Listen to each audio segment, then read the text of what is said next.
লজ্জা করো না বাবা, এই মাংসটা আর একটু নাও। এটা খাঁটি সর্ষের তেল দিয়ে রান্না করা।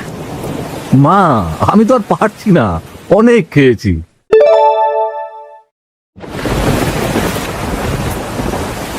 না, যে বৃষ্টি নামলো, আজকে আর ওপারে যাওয়া হবে? কিন্তু মিটু তো পথে বসে আছে। আরে রাশেদ ভাই যে, এই ঘোর বর্ষায় শ্বশুর বাড়ি চললেন বুঝি? হ্যাঁ রহিম ভাই, মিতুর শরীরটা কদিন ধরে ভালো না, তাই ভাবলাম একবার ঘুরে আসি। তবে উঠে পড়েন, উঠে পড়েন।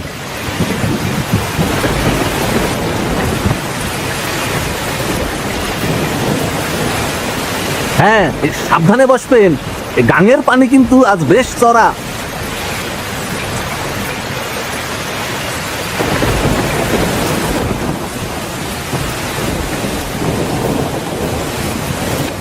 ওমা, দুলাভাই এসেছে, দুলাভাই এসেছে। আরে সুমন, তুই এই বৃষ্টিতে ভিজছিস কেন? অসুখ করবে তো।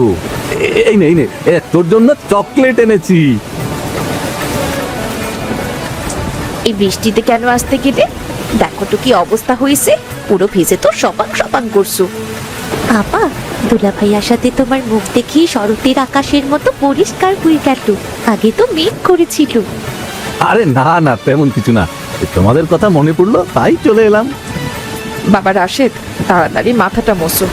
রিনা মা, যা তো দুলা ভাইয়ের জন্য লুঙ্গি আর শুকনো জামা বের করে দে। মা, আপনি ব্যস্ত হবেন না, আমি ঠিক আছি। আরে ঠিক আছে মানে কি, আগে গা মুছো, জামা বদলাও।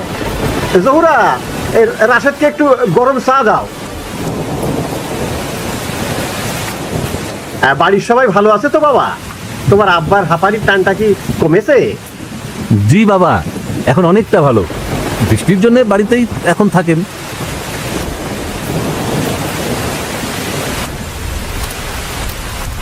মিতু, তুই মাংসটা ভালো করে কষা। তোর আব্বা বাজার থেকে আজ টাটকা হাঁস নিয়ে এসেছে। জামাই আবার হাঁসের মাংস খেতে খুব পছন্দ করে। মা, রিনাকে বলো না একটু ধনে পাতা বেটে দিতে, ভর্তা করলে ভালোই লাগবে। দুলা ভাই, একটা গান শোনান না। মিতু আপা তো বলে আপনি খুব সুন্দর গান গাইতে পারেন। তোর আপা সব বাড়িয়ে বলে, আমি কি আর গায়ক নাকি? গায়ক না হলেও চলবে, তবে আমার অঙ্কের খাতাটা একটু দেখে নিতে হবে কিন্তু। ও আসেম ভাই, শুনলাম জামাই এসেছে, তা বাড়িতে তো আজ ভোজের আয়োজন চলছে মনে হয়। হ্যাঁ, সুবাস তো আমার ঘর পর্যন্ত পৌঁছলো। আরে করি মিয়া, এসো এসো, বারান্দায় বসো। হ্যাঁ, রাশেদ এসেছে। বৃষ্টির দিনে একটু ওই খিচুড়ি মাংস না হলে কি চলে? মিতুর মা, আজ কিন্তু পেট ভরে খাওয়াবেন। আমাদের গায়ের ওই মান সম্মান কিন্তু সব আপনার হাতে।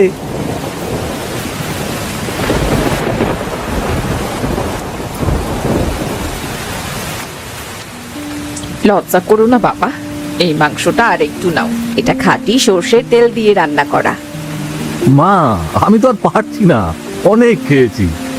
আর একটা টুকরো নাও না, তোমার প্রিয় ডানাটা তো এখনো খাওনি। রাশেদ, আরে নিজের বাড়ি মনে করে খাও।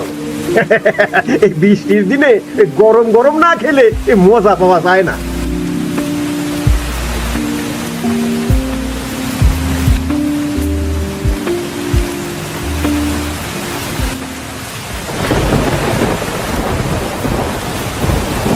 বাবা রাশেদ, এই নাও পান।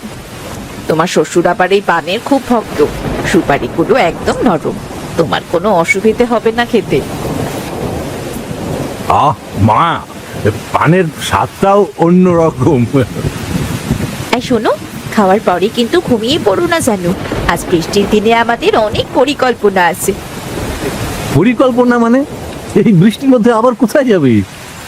দুলা ভাই, বৃষ্টির দিনে কি শুধু ঘরে বসে থাকা যায়?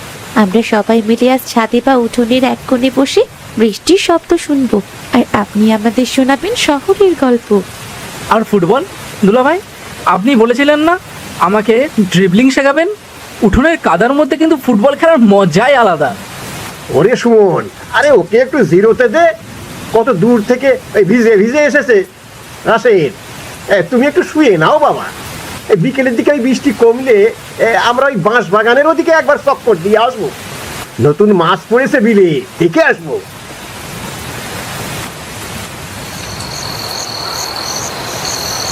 আচ্ছা, সত্যি করে বলো তো, আমার কথা কি খুব মনে পড়ছিল, নাকি অফিসার বন্ধুদের নিয়ে ভুলেইছিলে? জানো মিতু, এই যে শহরের যান্ত্রিকতা, প্রতিদিনের জ্যাম আর ওই ফাইলের স্তূপ, এসবের মাঝে তোমার ওই হাসি মুখটাই তো আমার অক্সিজেন।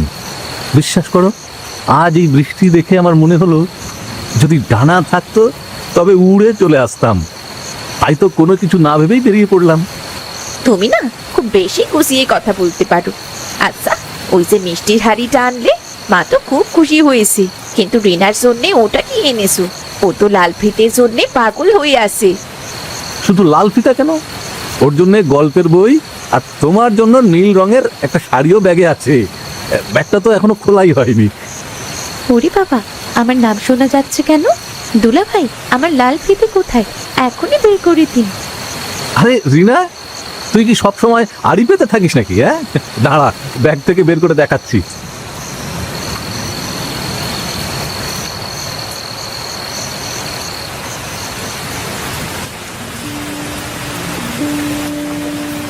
ও আসেম ভাই, বাড়িতে কি একটু সুনসুপড়ি আছে?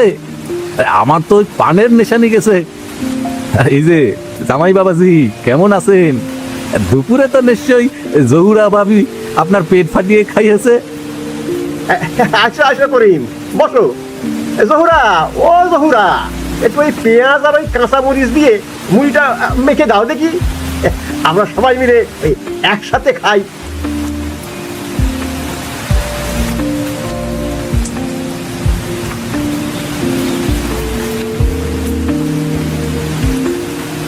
এই নাও বাবা রাশেদ, মুড়ি খাও।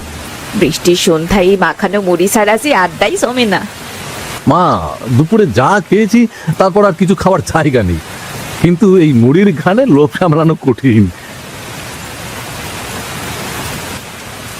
দুলা ভাই, করিম কাকা কিন্তু অনেক ভূতের গল্প জানেন।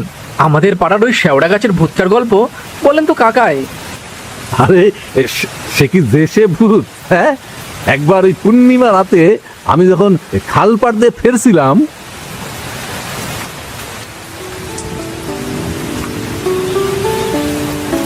রাশেদ, তুমি কাল ওই সকালে কি চলে যাবা? আরে থেকে যাও না আর 2-1টা দিন। বাবা, অফিস থেকে ছুটি পাওয়া খুব কঠিন। কালকে না গেলে কাজ জমে যাবে। তবে মিতু থাকুক, ওকে আমি পরে এসে নিয়ে যাব।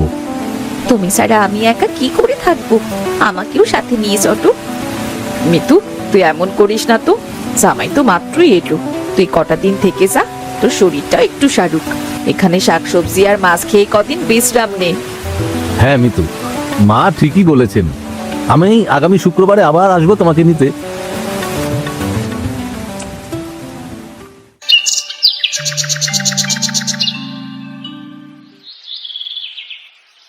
বাবা কাল বলছিলেন বিলে নতুন পানি আসায় বড় মাছ উঠেছে।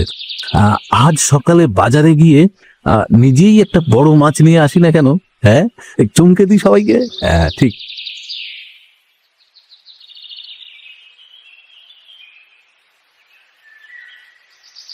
এই সুমন, শোন, তোর কাছে বাজারের ব্যাগ আছে? চল তো আমার সাথে বাজারে। এই কাউকে বলবি না কিন্তু। আরে দুলা ভাই, এত সকালে বাজার? আপা জানলে তো কুরুক্ষেত্র বেঁধে যাবে। আরে বলিস না, চল তাড়াতাড়ি ফিরে আসবো।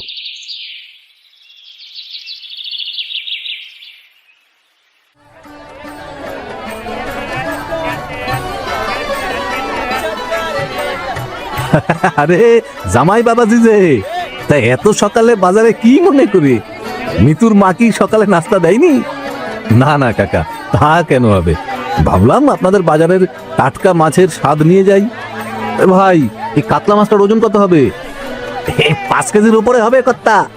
একদম ওই পদ্মার শাখা নদীর টাটকা মাছ, আজ সকালেই ধরা পড়ছে। দুলা ভাই, এই মাছটা নিন, বাবা দেখলে খুব খুশি হবে। এই মাছের মাথা দিয়ে আপা যখন মুড়ি ঘন্ট করবে না, উফ।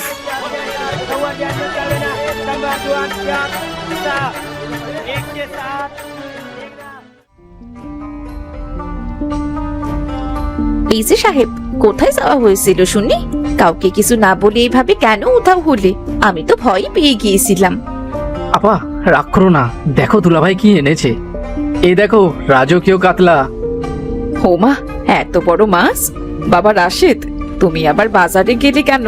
বাড়িতে কি খাবারের অভাব ছিল? আরে জহুরা, ও জামাই মানুষ, শখ করে এনেছে, বোকা দিচ্ছ কেন? রাশেদ, তুমি তো দেখি আস্ত এক দানব নিয়ে এসেছো। বাবা, কাল রাতে আপনি মাছের কথা বলছিলেন না, তাই ভাবলাম টাটকা কিছু মাছ নিয়ে আসি। মিতু, রাগ করো না প্লিজ। এই দেখো, তোমার প্রিয় লাল শাকও এনেছি। ওরে মিতু, দেখ দেখ, মাছটার সাইজটা দেখে যা, আমাদের বটিতেও তো ধরবে না। রিনা, যা তো মা, তোর করিম কাকার বাড়ি থেকে বড় বটিটা নিয়ে আয়। মা, বাজারে গিয়ে দেখি এই একটা মাছই সবচেয়ে তাজা, জেলে ভাই কেবল জাল থেকে নামিয়েছে। তো ভাবলাম মিতু তো এই মাছের পেটি খেতে খুব পছন্দ করে, তাই নিয়ে এলাম।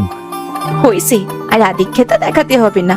বাজারে যাবার আগে একটা বার তো বলেও যেতে পারতে, এই কাদার মধ্যে যদি পা পিছলে পড়ে যেতে। আরে মিতু, জামাই যখন গেছেই তখন আর বকা দিস কে? দেখছিস না বেচারা কেমন হাঁপাচ্ছে? যা, ওকে একটু ওই লেবু শরবত করে দে। সুমন, তুই মাছটা ধর তো বাবা, দেখি কত বড়।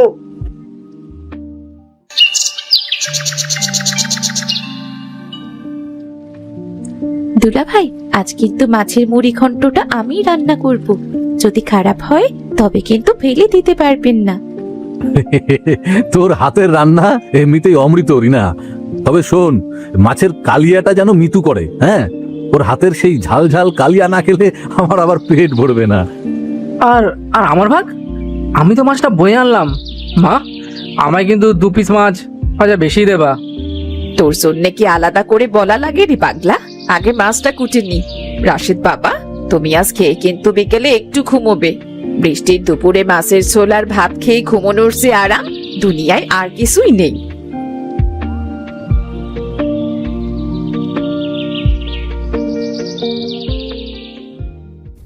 ও মা, ও তো লাল শাক নিয়ে এসেছে, ওটাকে একটু রসুন ফোড়ন দিয়ে ভাজি করব।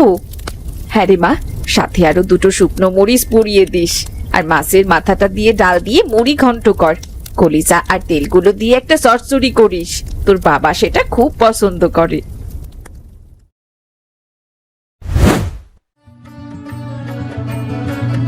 আরে রাশেদ, আরে তুমি নিজের মনে করে খাও। এই গ্রামের মাছের যে স্বাদ, সেটা তো তোমার ওই শহরে পাও না।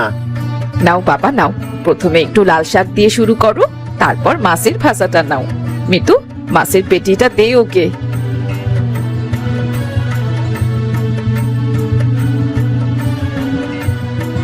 উফ মা, এই লাল শাকের স্বাদটাই আলাদা, আর মাছটা তো মুখে দিতেই মিলিয়ে যাচ্ছে। কেমন হয়েছে মাছের কালিয়াটা? ঝাল কি বেশি হয়েছে? ঠিক যেমনটি চেয়েছিলাম।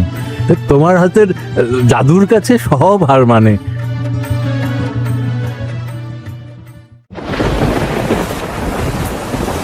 আরো একটা দিন থেকে গেলে হতো না?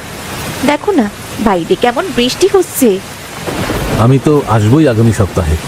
তুমি এখানে কয়েকটা দিন ভালো করে থাকো, বিশ্রাম নাও। শোনো রাশেদ, শোনো শোনো শোনো, যাওয়ার সময় একটু সাবধানে যাবে। করিম রে বলেছি ওর ভ্যানটা দিয়ে তোমার ঘাট পর্যন্ত পৌঁছে দিতে। আর শোনো, এটা রাখো, ফেরার পথে ওই সুমনের জন্য কিছু একটা কিনে নিও। বাবা, এগুলো কি করছেন? আমি তো আর ছোট নই। বাবা হিসেবে দিচ্ছি, না করো না। আর কে যা বলি, ওই আরে সাবধানে যেও।